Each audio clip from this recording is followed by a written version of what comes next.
soon she is Jill Skinner, and she collects teddy bears. She's turned her home into a teddy shrine. And she's got over 90 bears in her personal collection, and she lectures on the history of the teddy too. And she will join us from our Bournemouth studio as soon as I can do the technical bits and pieces, I promise you. Skinner can be found after a few sherries on the disco floor making darn fools of ourselves. Jill Skinner, well, this is interesting. Jill, you see, when she was young, I'm sure, like you, like me, had a teddy. That very special person in our lives who we confided in. But as you get older, you tend to discard your teddy, or at least you keep it a secret, the fact that you've still got it, when you're 43, 44 and a government minister. However, for Jill Skinner now, this has become somewhat of a passion. Teddies, that is. She shares a home with over 90 teddy bears, and she's turned it into a business, because she lectures on the history of the teddy bear too. Jill Skinner lives in Highcliffe, and she's in our Bournemouth studio now. Jill, good afternoon. Good afternoon, Richard. Bearful greetings to you. Yes, thank you. Bearful greetings. Oh, lovely. Good. Now, I've got you spread before me. I was saying to people before we came on the air that often it's been an ambition of mine to appear in one of these ideal home-type magazines, and here you are gracing the September issue of House Beautiful. It is. How did they find out about you, by the way? Well, it was all through one of my lectures, Richard, that I gave. And I was introduced by the actual journalist. She became interested in my work, and somehow or other she managed to contact the House Beautiful, and it went on from there. And it's a wonderful collection of teddies you've got. Did it really, I assume so much, so I'm going to ask you now. Yes. Did it all start when you were neighbour to lass with your own personal teddy when you were 2 or 3? It did indeed, and I have my original teddy here in the studio with me listening to you. They do. It's very easy to be dismissive about all this, but I tell you, when you're a child, certainly, teddy bears are the most important thing in your life, and your own particular teddy is your constant and closest companion. Now, what's the name of your original Ted? Well, he's just called Teddy. He always has been called Teddy.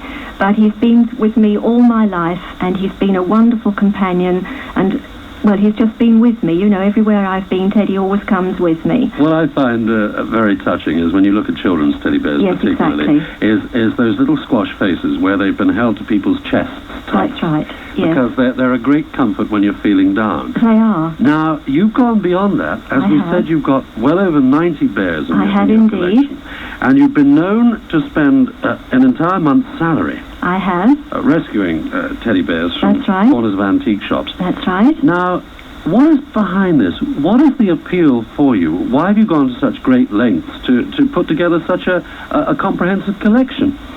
Well, I think, Richard, really and truthfully, the teddy bear has always been a fascinating animal or toy to me, and to discover the older type of teddy bears, which of course now have become valuable in their own right. I've hunted the various antique shops and antique stores, and I've been along there, and it's the appealing expression on the teddy bear's face that has just completely won me over.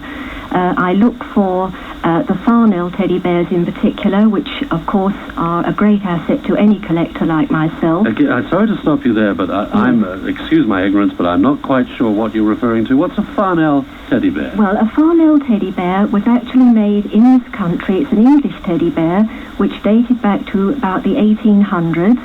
And the actual company started in Acton in London. And they were renowned for their teddy bears, which are really on a par now with the Steiff bears to a collector like myself. And they're noted for their wonderful features, their long arms, such as a Steiff has. And the one that I have in my collection was actually given to me. He was going to be thrown in a dustbin, which was quite a horrible thing to think of. And I rescued him, and I've had him restored, and he's a wonderful asset to my collection. Everybody loves him. He's called Teddy Robinson. And what about the Steiff bears? Now, all I know about this is it's a German company. That's Why are right. they so special, then? Well, they're special, Richard, because Margareta Steiff started the factory a long, long time ago in Germany. When she was a little girl, she was struck down by polio at the age of 2. And she was crippled and was confined to a wheelchair for the remainder of her life. And as she was a seamstress, she decided that to do something useful with her hands, and she started making, the very first toy that she made was a little pincushion elephant, which the children loved, and from then on she started making various soft toys, but it was through her nephew, who was a graduate at one of the universities, that he did a lot of sketches of the various animals in the zoo. And he brought home to Margaretta a sketch of a bear, and that was how she created the first teddy bear, and the first jointed teddy bear as the world was to have known it. Well. So, and how many years ago was that? Oh, that was back in about 1874, Richard. Because I was going to ask you why the bear has become the most popular children's toy. And you think of the changes that have come about, all the sophisticated toys that have been available in the latter part of this century. We've still got a few years to go on that one, but still, you'll be hard-pressed to find a small child who doesn't want or have a teddy bear as their closest companion. Yes. Well, I think, Richard, a teddy bear in himself, or whether it can be a girl teddy bear, it's entirely up to whoever, chooses either a female, or it doesn't really matter. But to me, a bear is a companion. He's somebody that you can talk to, somebody that's always there to give you comfort in times of sorrow or sadness. He's there to share in your joys as well. And all through your life, he's a faithful companion right up until the very end. And I think everybody loves a teddy, really and truthfully. There's something so wonderful about them. You can sort of just enjoy them. And my family, or my boys as they're referred to, everybody loves them. And to me, they are my family. They've all got their own characters and personalities, which, it's just wonderful. And everybody says to me, oh, but they've all got their own expressions or personalities, Jill. And I say, well, of course they have. It's interesting. I know you were being politically correct there to differentiate between male teddies and female teddies, or male bears and female bears. That's right. Well, you can pop a dress on one and put a suit on the other. Yes, because I didn't know they had genders. You see, I'd never thought of them in sex. You know what I mean, Jill? Well, that's entirely up to the owner. So let's hear some of your stories very briefly, because time flies when you're enjoying yourself, course. as you'll be aware. But are there more treasured ones than others? Are there some interesting stories associated with how you came about some of your teddy bears? Yes, well, my little Bertrand Blue Bear, he's a Farnell teddy bear, and he's a very rare little bear. Now, I found him in an antique shop, and he was sitting all alone in a little corner on a chair. And I went in and I thought, I've just got to have him. There was something very special about this little bear. And apparently he had belonged to an old lady for a very long time, and she had sadly died, and he had come into the antique shop amongst her other possessions, and he apparently was found in a cupboard drawer. So that's how Bertrand Blue Bear came to me. Extraordinary. So after that lady passed on then, obviously they cleared the house. That's right. He ended up in the corner of an antique shop. And what a lucky bear. I mean, he ended up with somebody who really cares for him. That's right. That's right.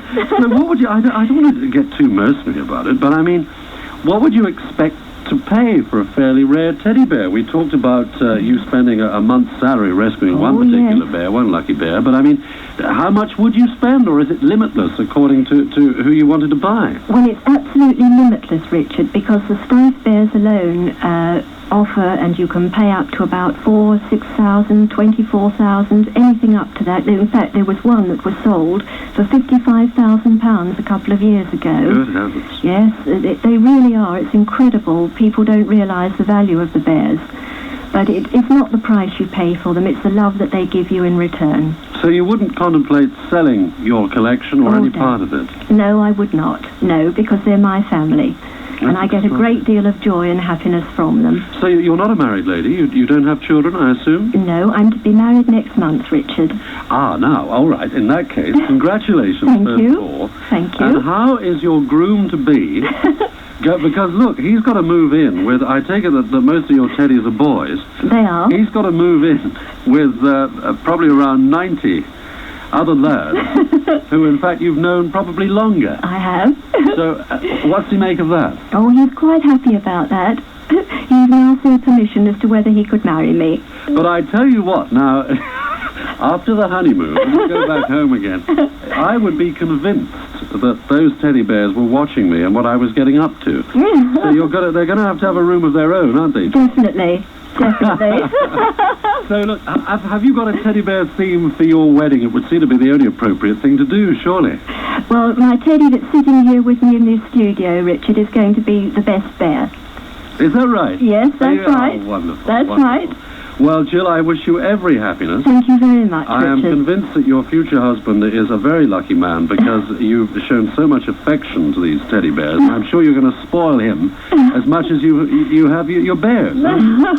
So he's a very lucky man indeed. But, you know, I had no idea that you were shortly to be married, and congratulations Thank on you that. very That's wonderful. much, Richard. And a wonderful story, and thank you for sharing, well, in a way, your teddy bear collection with us. And you can see all of Jill's bears, but sadly not her fiancé, in House Beautiful, which is available now. It's the September issue, and it's a wonderful collection. And actually, as you look at them, they do all have their own dear little sweet faces, don't they? If ever you want them babysat, then I'm available. Right, I shall remember that, Richard. Thank you, Jill. And thank you, and please give my best wishes to everyone at Radio Solent. Yes, you've done that. Thank you very much indeed, and all the very best with the wedding and married life. Thank you very much I hope indeed. your teddy boys don't get too jealous. I'm sure they won't. Bye-bye, Jill. Bye-bye, Richard. Thank